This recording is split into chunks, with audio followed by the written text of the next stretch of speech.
Alright, what's up, everybody? I hope everybody's having a wonderful day. If you're not having a wonderful day, try to make it the best day that you possibly can. And if it doesn't work out and you're allowed the next day, strive to make that the best that you possibly can. Because it can't always be that bad. So, with that being said, today is Memorial Day. So, I know this came out years ago. I haven't seen it in years. But I respect everybody who's ever fallen in the name of America. So, yeah, I just want to share this with everybody. Everybody just needs to know. So, don't forget to like, comment, share, and subscribe if you would like to. If not, completely fine. But it does help a small channel like mine grow. This link will be in the description below. Remember, everybody who has fallen for our country.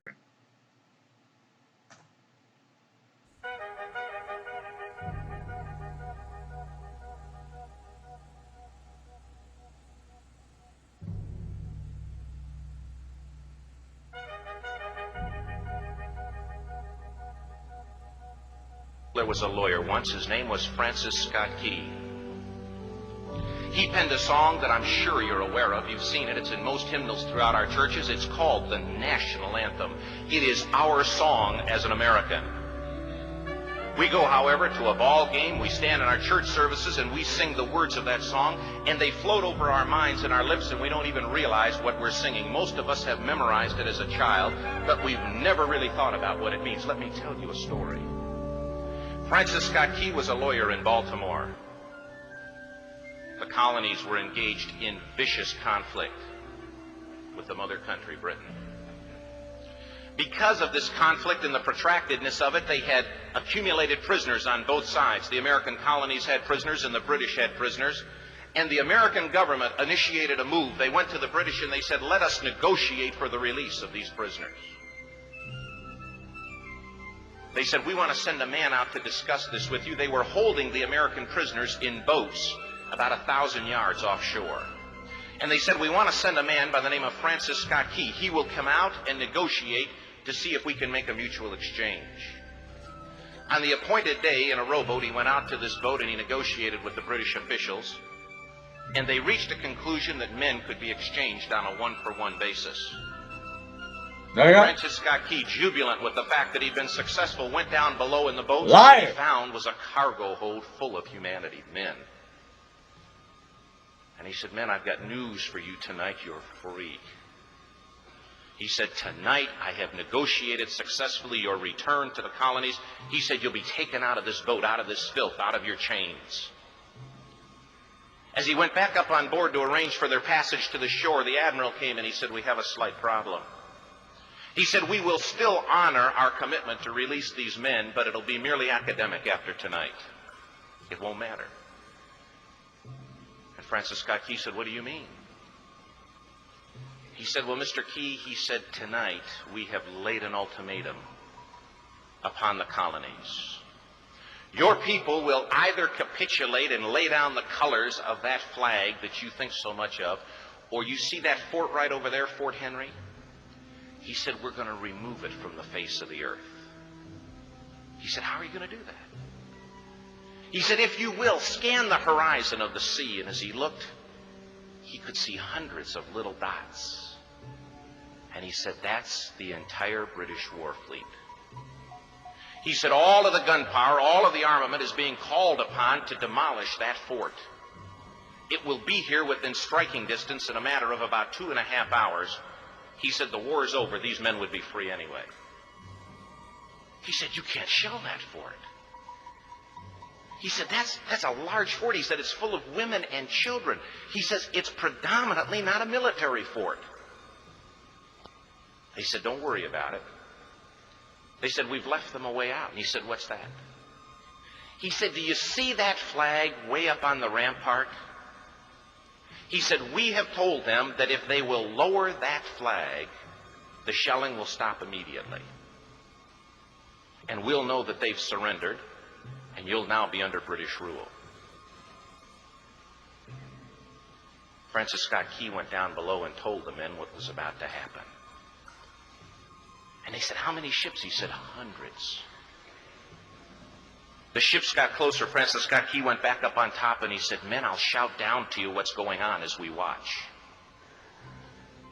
As twilight began to fall, and as the haze hung over the ocean as it does at sunset, suddenly the British war fleet unleashed. He says the sound was deafening. There were so many guns that there were no reliefs. He said it was absolutely impossible to talk or hear. He said suddenly the sky, although dark, was suddenly lit. And he says from down below, all he could hear the men, the prisoners, saying was, tell us where the flag is. What have they done with the flag? Is the flag still flying over the rampart? Tell us. 1 hour, 2 hours, 3 hours into the shelling. Every time the bomb would explode and it would be close to the flag, they could see the flag in the illuminated red glare of that bomb. And Francis Scott Key would report down to the men below, it's still up. It's not down. The admiral came and he said, your people are insane. He said, what's the matter with them? He said, don't they understand this is an impossible situation? For who? Francis Scott Key said he remembered what George Washington had said. He said the thing that sets the American Christian apart from all other people in the world is he will die on his feet before he'll live on his knees. Did you hear that? I'm not 100% sure you heard that. Maybe my audio messed up. I'm not sure. Loud! Francis Scott Key said he remembered what George Washington had said. He said the thing that sets the American Christian apart from all other people in the world is he will die on his feet before he'll live on his knees. The admiral said, we have now instructed all of the guns to focus on the rampart to take that flag down. Go! He said, we don't understand something. Our reconnaissance tells us that that flag has been hit directly again and again and again, and yet it's still flying. We don't understand that. That's because you're losers. But he said, now we're about to bring every gun for the next 3 hours to bear on that point. Francis Scott Key said the barrage was unmerciful. All that he could hear was the men down below praying. The prayer, God, keep that flag flying where we last saw it. Sunrise came.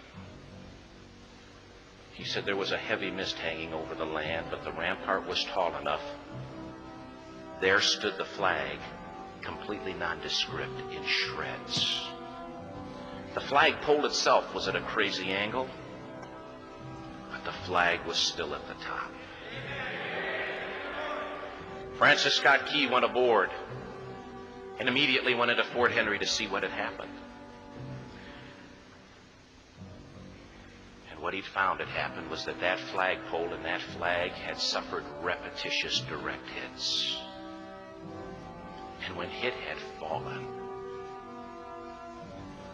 but men, fathers, who knew what it meant for that flag to be on the ground,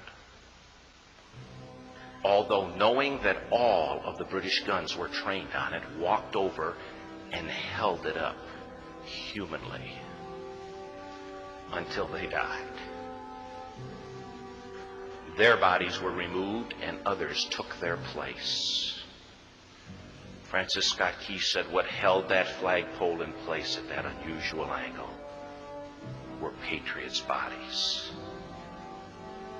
He penned the song, "Oh, say can you see by the dawn's early light what so proudly we hailed at the twilight's last gleaming? O'er the rocket's red glare, the bombs bursting in air, gave proof through the night that the flag was still there.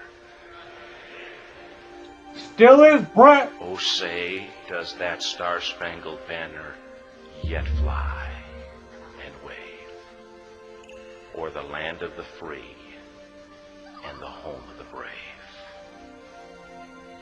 The debt was demanded. The price, it was paid. For no reason. Oh, say, can you see by the dawn's early light what so proudly we hailed at the twilight's last gleaming, whose broad stripes and bright stars through the perilous fight o'er the ramparts we watched were so gallantly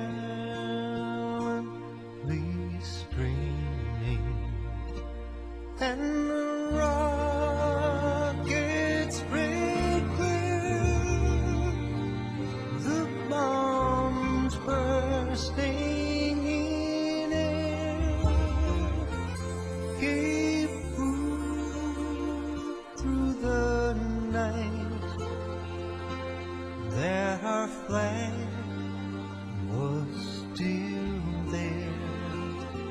Still is, Brett. Oh, say, does that star-spangled banner yet wave o'er the land of the free and the home of the brave? Oh, say, does that star-spangled banner yet wave o'er the land of the free and the home of the brave?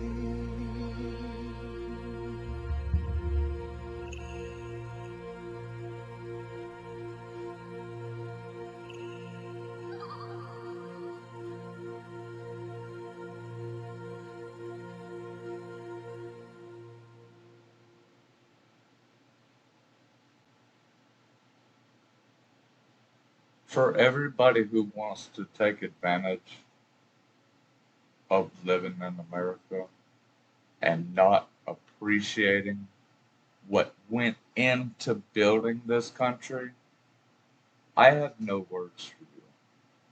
Especially not on YouTube. I'd be blocked immediately. But grow up. Learn your history. Quit being a child. I hope everybody has a wonderful day. I hope everybody gets everything out of life that you deserve. I truly and honestly do. Be positive. Stay positive. Push positivity. Push and share good music. Happy Memorial Day to every single veteran and any and everybody who has sacrificed their life for America to be America.